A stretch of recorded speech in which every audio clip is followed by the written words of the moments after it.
Everyone in Red Hollow, Kansas, knew that Caleb Ward was waiting for a dead woman. Every Friday, shortly before 4 o'clock, the widowed rancher tied his bay gelding outside the station, paid 5 cents for a platform ticket, and walked to the second bench from the eastern end. In spring, he brought wild asters.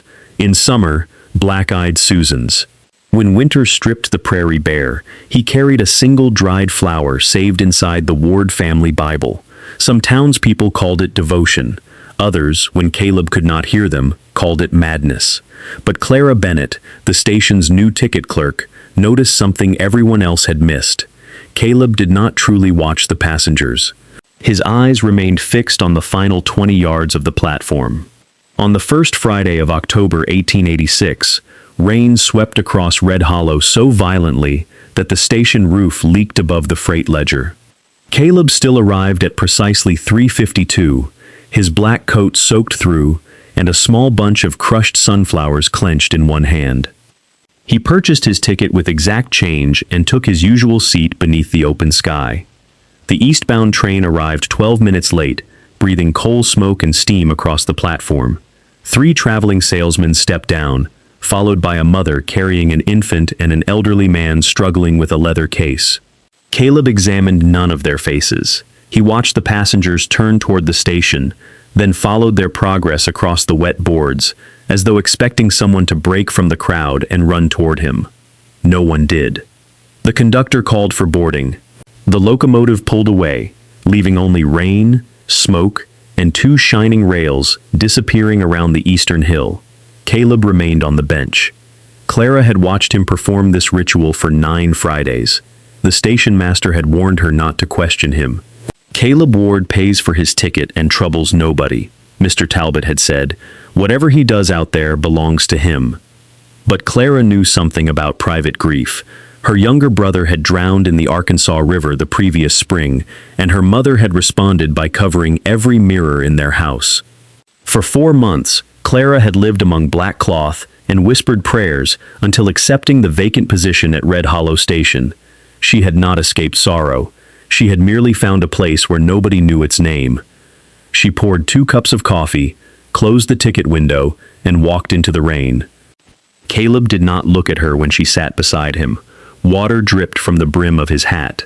The flowers rested on the empty half of the bench between them. "You'll catch your death sitting out here," Clara said. "A man can catch worse things indoors." She offered him a cup. He accepted it after a moment. They listened to the rain striking the station roof. Clara watched his eyes return to those final 20 yards of platform. "Who are you waiting for, Mr. Ward?" Caleb's fingers tightened around the cup. Her name was Abigail. Clara waited. "When we first married, she traveled east every month to care for her sick sister. I met every returning train. Abigail could see this bench from the last passenger car. The moment she stepped down, she ran the final stretch toward me." His gaze followed the rain-darkened boards. She said walking was too slow when someone had been waiting. Clara's chest tightened. "When did she die?" 4 years ago. Scarlet fever." "Then you know she won't be on that train." "I know. Why keep coming?" Caleb reached inside his coat and removed a platform ticket softened by years of folding. He handed it to her. The date was still legible. October 17th, 1882. Clara silently calculated it. Everyone in Red Hollow knew Abigail Ward had died on October 14th.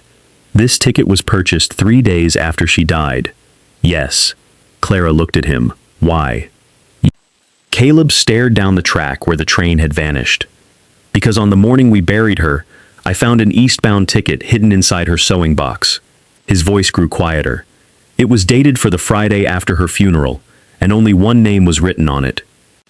Lightning flashed beyond the eastern hill. "Whose name?" Clara asked. Caleb turned toward her for the first time. "Not mine." The name written across the paper sleeve was Hannah Ward. Clara read it twice before returning the ticket to Caleb. The handwriting was small and deliberate, made with the care of someone who expected the words to survive a journey. "Who is Hannah?" she asked. Caleb placed the ticket back inside his coat. "My mother." Rain rattled against the station roof, while another flash of lightning illuminated the rails. Clara waited, but Caleb offered nothing more. Did Abigail intend to visit her? I don't know.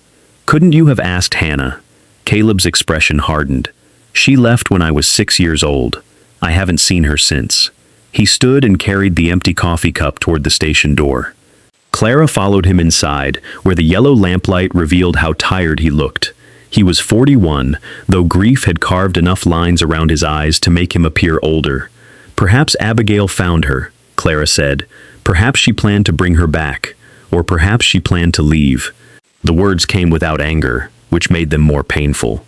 Caleb set the cup beside the ticket window. Abigail was ill for 12 days. She had time to tell me about the ticket. She didn't. People with scarlet fever are not always themselves. She knew me on the final morning. He looked through the rain-streaked window toward the second bench. She asked whether I would keep the south garden watered. She remembered the garden, but she never mentioned an eastbound train. Clara understood then that Caleb had not spent 4 years expecting his dead wife to return. He had been returning to the station because it held the final unanswered question of their marriage. He watched the last 20 yards because Abigail had once run across them without hesitation, and the hidden ticket had made him wonder whether she had eventually intended to run in the opposite direction. "Why did you buy a platform ticket 3 days after her death?" Clara asked. "I thought my mother might arrive. Did Abigail send her a ticket? I didn't know. I came because Friday was the date stamped on the sleeve. I waited until the train left." He pulled on his gloves. "Then I came the next Friday because I thought the first date might have been wrong. After that, I no longer knew whether I was waiting for my mother, mourning my wife, or punishing myself for doubting her." He put on his hat and stepped into the storm. Clara watched him untie his horse and disappear along the muddy southern road. Only after he had gone did she notice that he had forgotten the old ticket on the counter. She picked it up carefully. The ticket itself had been punched at Red Hollow on October 12th, 2 days before Abigail died. It was valid for passage to Kansas City, but the paper sleeve carried a second marking Caleb had apparently never noticed: 3 faint blue lines beside the railroad stamp. Clara had worked at the Wichita Freight and Passenger Office before coming to Red Hollow. She recognized those lines as a clerk's notation, indicating that a connecting ticket had been issued through another station. If Abigail had purchased only an eastbound journey, there would have been 1 line. 3 meant the transaction had included a return route, prepaid baggage, and a reserved passenger transfer. Whatever Abigail had intended, she had not been planning to abandon Caleb.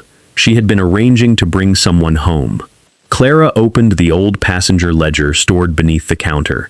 Mr. Talbot kept everything, claiming that throwing away railroad records invited both lawsuits and divine punishment. She found October 1882 and traced the entries with her finger. On the 12th, Abigail Ward had purchased passage to Kansas City. Beside the fare, the clerk had written a brief note. Return authorization held for H. Ward, female, approximately 58 years old.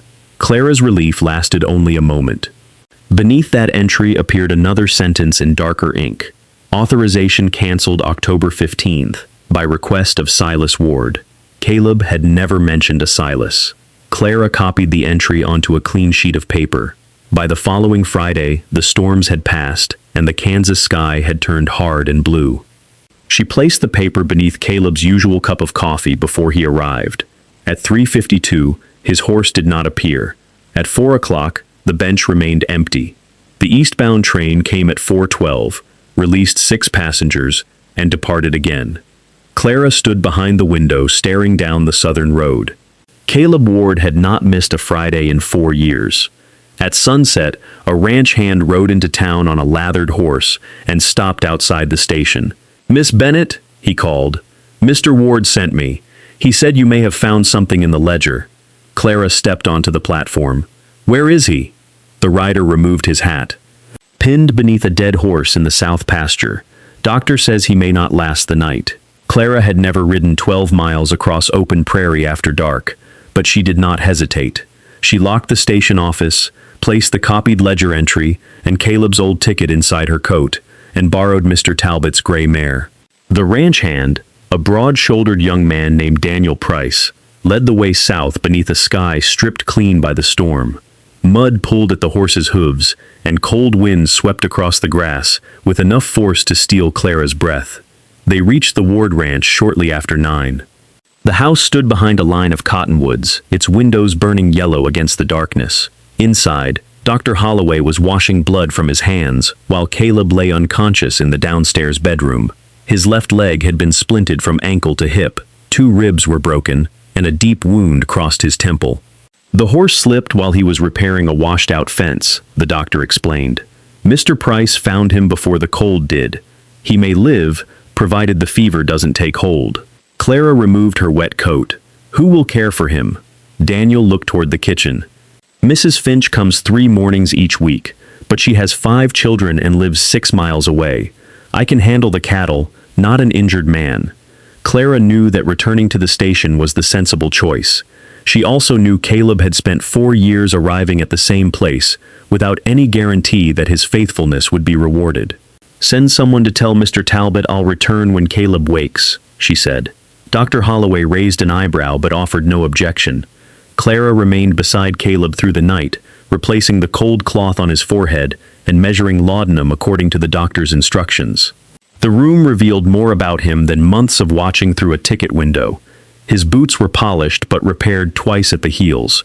Ranch accounts had been stacked neatly on a table, each column balanced in a careful hand. Beside the bed stood a framed photograph of Abigail, a dark-haired woman with direct eyes and a restrained smile. Nothing in her face suggested someone preparing to abandon her husband.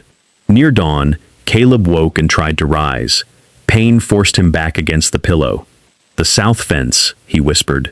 Daniel repaired it. Clara poured water and held the glass while he drank. Recognition slowly entered his eyes. "You shouldn't be here. You nearly died, and that is a poor method of avoiding a conversation. The station has survived several hours without me." He closed his eyes again. "Did you find something?" Clara took the copied entry from her coat and placed it beside his hand.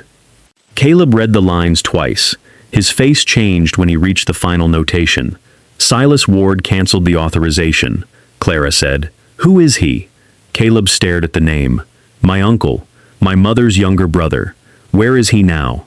Last I heard, he owned a grain warehouse outside Kansas City."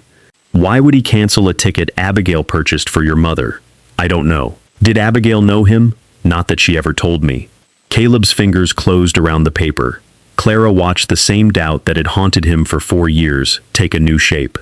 Before she could speak, Daniel entered carrying a ledger from the ranch office. His expression was grim.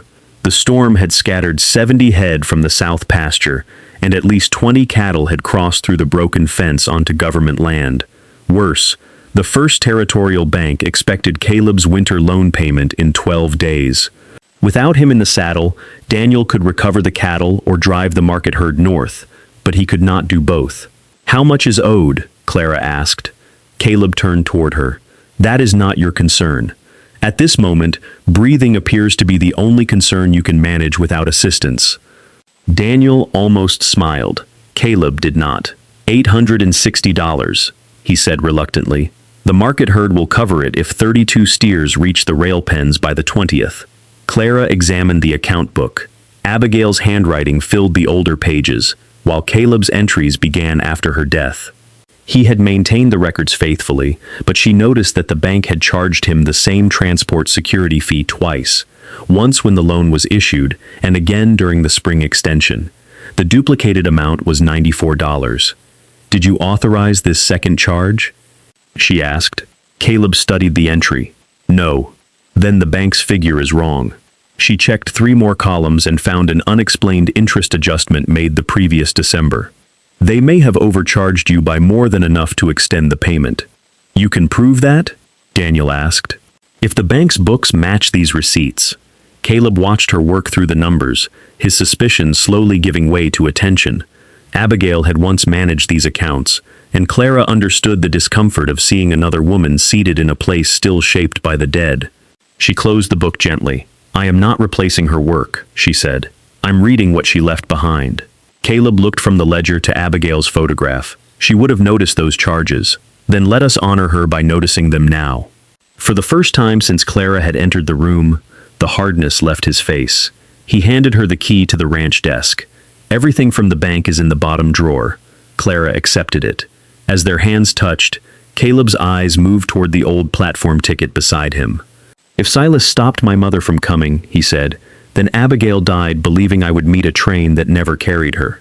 Clara looked at the man who had continued arriving every Friday even after hope had become unreasonable. "Then perhaps it is time we discover what she wanted you to find." Before Caleb could answer, Daniel returned to the doorway holding a telegram delivered from town. It had been sent from Kansas City that morning in response to Clara's inquiry. The message contained only 11 words. Hannah Ward never used return passage. Silas Ward collected refund in person. By sunrise, Caleb's fever had begun to rise. Dr. Holloway ordered him confined to bed for at least 6 weeks and warned that attempting to ride sooner might leave him permanently lame.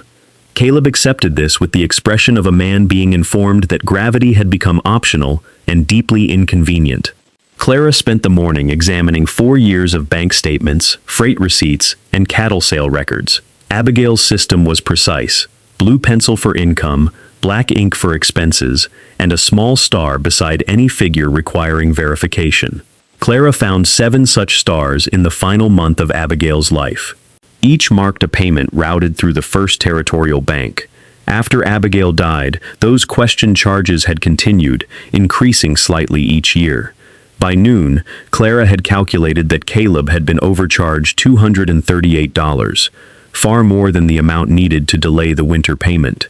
She returned to Red Hollow aboard Daniel's spare horse and walked directly into the bank carrying the account ledger beneath her arm. The bank manager, Horace Bell, received her with the patient smile men often used when they had already decided a woman was mistaken. "Railroad clerks are not banking officers, Miss Bennett." "No, but both professions require us to recognize when the same number appears twice." She placed the freight receipts across his desk and identified the duplicated security fees. Bell's smile disappeared. He claimed they were legitimate processing charges until Clara produced Abigail's original loan agreement, which limited such fees to 1 per shipment. She then showed him the unexplained interest adjustment. "Mr. Ward signed the extension," Bell said. "He signed the amount presented to him. That does not authorize you to invent another. Mind your accusation. Then open your master ledger and prove me wrong." 2 customers waiting near the teller window had begun listening. Bell noticed them and lowered his voice. After 20 minutes of argument, he produced the ledger. Clara found the error in less than 5. The bank had applied a 12% penalty to Caleb's account instead of the contracted 2%. Bell blamed a junior clerk who had left the county 6 months earlier. Clara did not believe him, but proving intent was unnecessary. She secured a written correction, a 30-day extension, and the return of the duplicated fees. When she reached the ranch that evening, Daniel had recovered 31 of the missing cattle. Caleb's fever had broken, though his face remained pale. Clara placed the bank manager's signed correction on his blanket. "Your payment is extended until January. The bank also owes you $238. Caleb read the document in silence. "Horace Bell agreed to this?" "Eventually." "Did you threaten him?" "Only with arithmetic." A brief sound escaped Caleb. Part laugh, part wince from his broken ribs. It was the first time Clara had heard him laugh, and it changed his face so completely that she had to look toward the window. "Abigail would have liked you," he said. Clara turned back. "You don't have to compare us." "I wasn't." He folded the document carefully. She liked people who refused to be intimidated by bad figures. His gaze settled on the ranch ledger in Clara's hands. "She taught me the accounts after we married. I pretended to understand them sooner than I did because I wanted her to think she had chosen wisely." "Did she discover the truth?" "Within a week." "And did she regret choosing you?" "She said my ignorance was curable, but my pride might require surgery." Clara smiled. For the first time, Abigail's presence in the room did not feel like a wall between them. It felt like a light, left burning by someone who had known the house would one day need it. During the following week, Clara divided her time between the station and the ranch. She worked morning shifts, rode south after the westbound freight departed, reviewed the accounts, prepared Caleb's supper, and returned to her boarding room before midnight. Caleb protested until she reminded him that arguing wasted strength he needed for healing. Their conversations became easier. He told her how Abigail had planted sunflowers along the south fence because she disliked gardens that behaved too politely. Clara told him about her brother Nathan, who had drowned trying to retrieve a neighbor child's wooden boat from the river. Everyone called him brave, she said one evening. I was angry because bravery did not bring him home. Caleb did not tell her anger was wrong.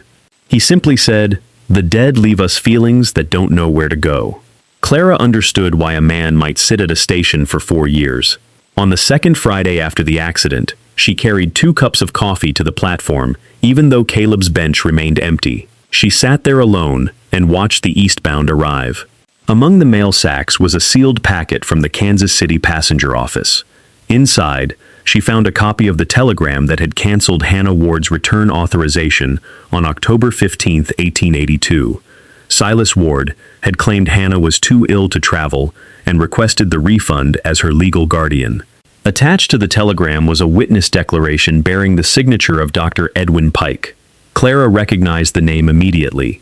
Edwin Pike had been the physician who treated Abigail during her final illness. More troubling was the address written beneath Silas Ward's signature. He had not been operating a grain warehouse in Kansas City when the ticket was canceled. He had been staying in Red Hollow, less than half a mile from the Ward Ranch. Clara took the evening train records from storage and found his arrival 3 days before Abigail fell ill. There was no record of his departure. She was still studying the page when Mr. Talbot entered the office. The station master looked at the name and slowly removed his spectacles. "I remember Silas Ward," he said. "He left Red Hollow in a freight wagon the morning Abigail died. Was he alone?" Mr. Talbot shook his head. Dr. Pike went with him. Clara looked at the false medical declaration in her hand. Caleb had believed scarlet fever killed his wife, but scarlet fever had already spread through Red Hollow that autumn, and the town physician had never fled from it before. "Why would Abigail's doctor leave before she died?" Clara asked. Mr. Talbot's face tightened. "That," he said, "is a question Caleb Ward should have asked 4 years ago." Clara did not wait until morning. She rode to the ranch beneath a thin moon and arrived shortly before midnight. Caleb was awake in the sitting room, seated in a wheeled chair Daniel had constructed from an old kitchen rocker. His injured leg extended stiffly before him, and a blanket covered his knees. The moment Clara entered, he read the truth in her face. "You found something." She gave him the copied telegram, the witness declaration, and Silas's arrival record. Caleb read them without speaking. When he reached Mr. Talbot's statement about Silas and Dr. Pike leaving together, his hand tightened until the paper shook. "Pike told me Abigail had scarlet fever," he said. He said there was nothing more he could do. The county recorded 6 other cases that month. All survived. What are you suggesting? I'm not suggesting anything without evidence. But Silas canceled your mother's journey. Dr. Pike supported his claim, and both men left Red Hollow before Abigail died. We need to know why. Caleb pushed the blanket aside and reached for his crutches. "I'm going to Kansas City." He managed 1 step before his injured leg buckled. Clara caught his arm, but his weight nearly pulled them both down. Daniel rushed from the hall and helped him back into the chair. Caleb struck the wooden armrest with his fist. "For 4 years, I believed Abigail hid that ticket because she intended to leave me. Now you tell me she may have been trying to bring my mother home while 2 men prevented it, and I am supposed to sit here?" "You are supposed to remain alive long enough to learn the truth," Clara said. Caleb looked at her with helpless fury. "You don't understand. My brother drowned while I stood on the riverbank 20 feet away. For 11 months, I have imagined every action I might have taken differently. I understand wanting to injure yourself because the past refuses to change." The anger left Caleb's face. Clara knelt beside his chair, not touching him until he turned his hand palm upward. Then she placed her hand in his. "We will find the truth," she said, "but we will not create another grave while doing it." Caleb lowered his head. His fingers closed around hers with exhausted care. "Where do we begin?" "With Abigail." The sewing box remained in the upstairs bedroom exactly where Caleb had found it 4 years earlier. He had searched the compartments after discovering the ticket, but found nothing else unusual. Clara carried it downstairs and examined its construction beneath the parlor lamp. The walnut box had been handmade, with a velvet-lined tray resting above a deeper compartment. Clara removed the spools, needles, and silver thimble, then lifted the tray. The bottom appeared solid, but one corner sat slightly higher than the others. She pressed it and heard the faint movement of paper. Caleb leaned forward as Clara loosened two tiny brass screws with the point of a kitchen knife. Beneath the false bottom lay 7 letters tied with blue thread. All were addressed to Abigail in the same unsteady hand. The first letter had been written by Hannah Ward in May 1882 from St. Agnes House, a charitable residence outside Kansas City. Hannah explained that she had not willingly abandoned Caleb. His father, Amos Ward, had sent her away after a winter illness, left her confused and unable to care for herself. Amos told Caleb that she had chosen another man. Hannah recovered, but Amos refused every letter she sent. After his death, Silas became trustee of a small inheritance left by Hannah's parents. He paid for her room at St. Agnes House while retaining control of the flour mill shares that funded it. Abigail had discovered Hannah's existence while settling Amos Ward's old property records. The later letters showed that she and Hannah had corresponded for 5 months. Abigail had purchased the October ticket, intending to travel east, confront Silas, and accompany Hannah back to Red Hollow herself. "She never planned to leave me," Caleb whispered. "No," Clara said. "She was bringing your mother home." The 6th letter contained a warning. Silas had learned of their correspondence and threatened to have Hannah declared permanently incompetent if she attempted the journey. Dr. Pike, who had once practiced near St. Agnes House, was willing to provide the necessary medical declaration. In the final letter, dated October 10th, Hannah wrote that Abigail should not come because Silas was already traveling to Red Hollow. Caleb lifted his eyes. He arrived 2 days later. Clara opened the 7th envelope, but it did not contain a letter from Hannah. It held a receipt signed by Dr. Pike for $40, paid by Silas Ward on October 13th, the day before Abigail died. Beneath the receipt was a note in Abigail's handwriting. "Pike knows Silas lied about Hannah's condition. He has agreed to correct the declaration tomorrow." Caleb stared at the words. Instead, he declared Abigail beyond saving and fled with Silas.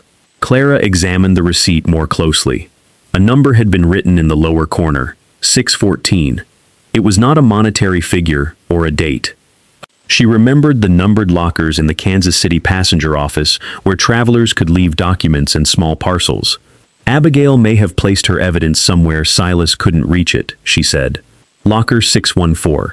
Caleb looked toward the window. Beyond it, the prairie was dark, and the railroad lay 12 miles north. "The first train to Kansas City leaves Monday morning.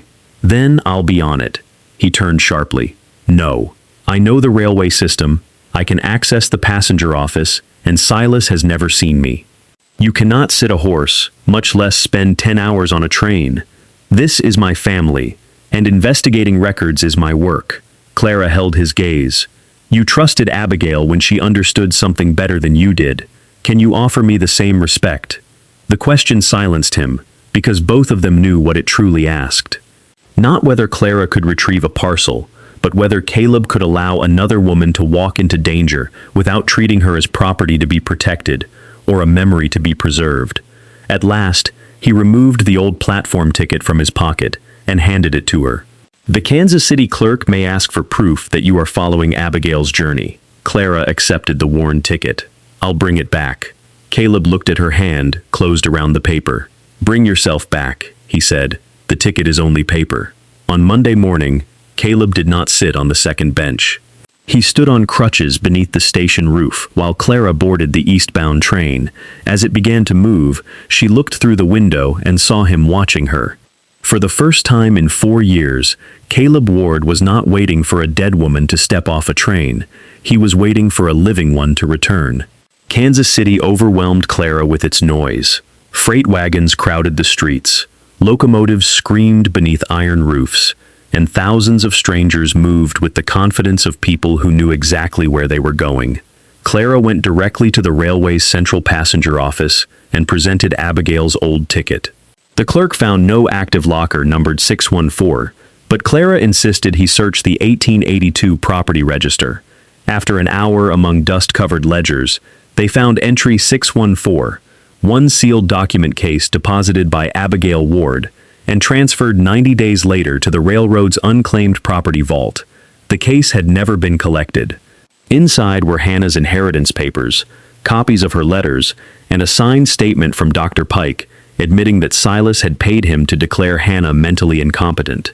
Pike had promised Abigail he would withdraw the declaration, but his courage failed when Silas threatened to expose his gambling debts. Abigail had contracted scarlet fever naturally. Silas had not poisoned her, but he persuaded Pike to leave Red Hollow before completing her treatment, because both men feared she would recover and deliver the evidence to a judge. Clara carried the documents to the county courthouse. The probate clerk confirmed that Silas had controlled Hannah's flour mill shares for 19 years and had reported most of their income as medical and residential expenses. St. Agnes House had received less than a quarter of what he claimed. By sunset, the county attorney had enough evidence to freeze Silas's accounts and request a warrant for fraud, perjury, and theft from a dependent relative. Clara then traveled to St. Agnes House. She found Hannah Ward in a bright sewing room near the eastern windows, repairing a child's coat. Hannah was 62, thin but clear-eyed, with Caleb's green eyes and the same habit of considering each word before speaking. When Clara introduced herself and placed Abigail's letters on the table, Hannah touched the blue thread binding them and began to weep. "Did my son send you? He gave me the ticket that was meant to bring you home. Does he hate me? He spent 4 years believing the wrong person had left him." Hannah looked toward the window. "Silas told me Abigail died before she could tell Caleb I was alive. He said Caleb knew the truth and wanted nothing to do with me." "Silas lied to both of you." Clara offered her the old platform ticket. "The return authorization can no longer be used, but the promise behind it still can." Hannah held the paper for a long time. The following morning, she packed one small trunk. Before leaving, Clara received a message from the regional railway superintendent. Her work uncovering the old passenger records had impressed him, and a permanent accounting position was available in Kansas City at nearly twice her Red Hollow salary. She was given 7 days to decide. Clara folded the offer into her bag without answering. On Friday afternoon, the eastbound from Kansas City rounded the hill outside Red Hollow. Caleb stood on the second bench's platform side, leaning heavily on his crutches. Daniel remained several steps behind him in case his leg failed, but Caleb had refused to wait indoors. The locomotive stopped. Passengers descended one by one. Clara stepped down first.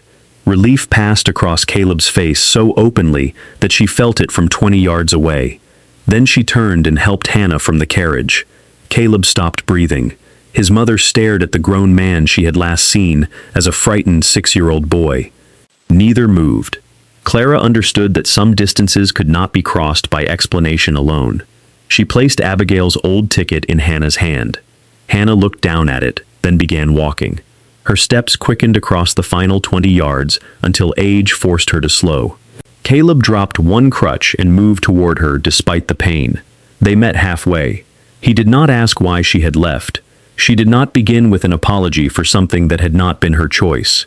Caleb simply said, "I kept coming." Hannah touched his face and answered, "So did I." Clara stood beside the train as mother and son held each other on the rain-worn platform. Abigail had bought a ticket that illness prevented her from using, but 4 years later, her intention had completed its journey. Caleb looked over Hannah's shoulder and found Clara watching him. He extended one hand toward her. Clara crossed the remaining distance and took it. For that moment, the second bench belonged to all 3 women, the one who had waited to return, the one who had made the journey possible, and the one whose love had survived long enough to guide them home. Yet inside Clara's bag lay an offer from Kansas City, and before the week ended, she would have to decide whether Red Hollow was truly her home or merely another station where she had paused before leaving. Silas Ward was arrested at his warehouse 3 days later.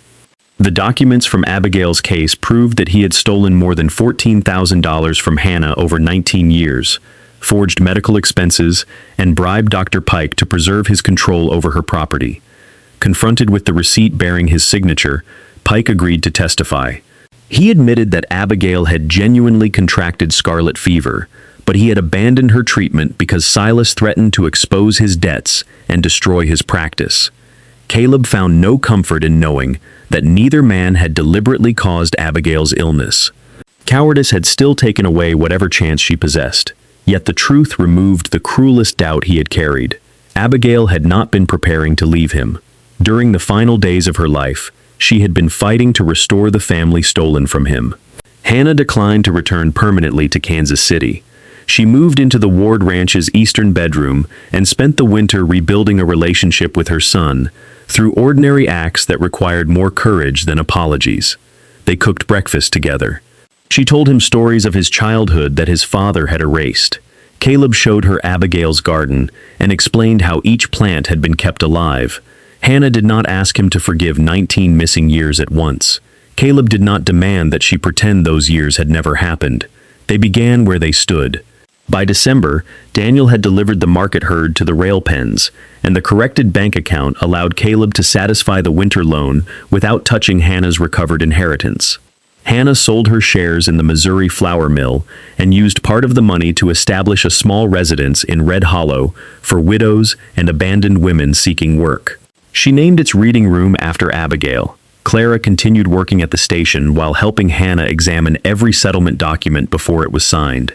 Caleb's broken ribs healed, but his left leg remained stiff. Dr. Holloway warned that he would probably limp for the rest of his life. Caleb accepted the limp more easily than he had accepted assistance.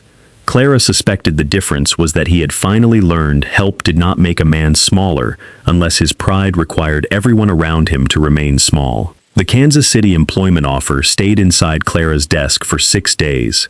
On the 7th, she rode to the ranch and found Caleb repairing the gate beside Abigail's garden. He could not kneel comfortably, so he sat on an overturned bucket with his injured leg extended.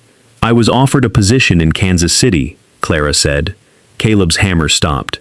"Twice my current salary. Permanent accounting work." He placed the hammer beside him. "Do you want it? I expected you to ask me to stay. If I ask before you decide what you want, you may stay for the wrong reason." She studied him. "And if I leave?" Pain crossed his face, but he did not hide behind silence. "Then, I will miss you. I will also be grateful you entered my life." He looked toward the garden. "Abigail loved me because I kept showing up without guarantees. I cannot honor her by turning that faithfulness into a chain around someone else." Clara sat beside him on the cold ground. "For most of my life, I remained wherever someone needed me.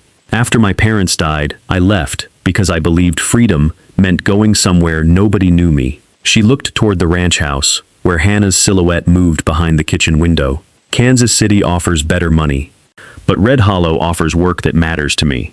People who know me, and one extremely stubborn rancher who cannot repair a gate properly while seated on a bucket. The gate is nearly straight. It leans east. East is a respectable direction." Clara laughed. "I'm staying, Caleb, not because you need me. Because I have finally found a life I want." He reached for her hand. "Then I would like to be part of it, if you will allow me." Clara remained at Red Hollow Station, but the railway promoted her to district accounts supervisor after she exposed the errors in Caleb's loan and traced Abigail's missing property case. She reviewed the records of 4 rural stations from the same ticket office where she had first watched Caleb sit in the rain. On Fridays, he continued coming to meet the 4:12 train, though he no longer brought flowers for someone who could not return. Sometimes he brought Hannah into town. Sometimes he carried coffee for Clara. He still purchased a 5-cent platform ticket, insisting that railroad rules applied equally to sentimental ranchers. Clara kept each new ticket in a wooden box, not because she expected them to become valuable, but because they recorded the weeks in which 2 people deliberately continued to arrive. Caleb proposed the following spring beside the second bench. He did not ask Clara to replace Abigail or promise that the past would disappear. "My life has room for everything I have loved," he told her. "I hope it has room for everything you have lost too." Clara accepted because it was the first proposal she had ever heard that offered neither rescue nor ownership, only partnership. They married in June 1887. Hannah sat in the front row wearing a blue dress Clara had helped her choose. Abigail's silver thimble was sewn inside Clara's sleeve, unseen but present. Years later, travelers passing through Red Hollow often noticed the older couple seated on the second bench every Friday afternoon. Caleb's hair turned white, and his limp worsened with age. Clara eventually retired from the railway, though she continued correcting other people's arithmetic whenever given the opportunity. They watched trains arrive and depart, occasionally holding hands, occasionally arguing over whether the coffee required sugar. The old platform ticket Abigail had purchased remained framed above their fireplace beside a photograph of three women standing in the south garden, Hannah in the center, Clara beside her, and an empty space intentionally left at the edge of the frame for the woman whose courage had brought them together. Caleb had once returned to the station because it was the last place he remembered Abigail running toward him. In time, he understood that grief was not a command to remain where someone had vanished. It was proof that love had once arrived, and that the heart could honor that arrival without refusing every train that followed. If you had been Clara, would you have chosen the higher salary in Kansas City, or the life waiting in Red Hollow? In the next frontier story, a widowed ranch woman shelters a wounded stranger, then discovers the deed in his saddlebag bears her dead husband's signature.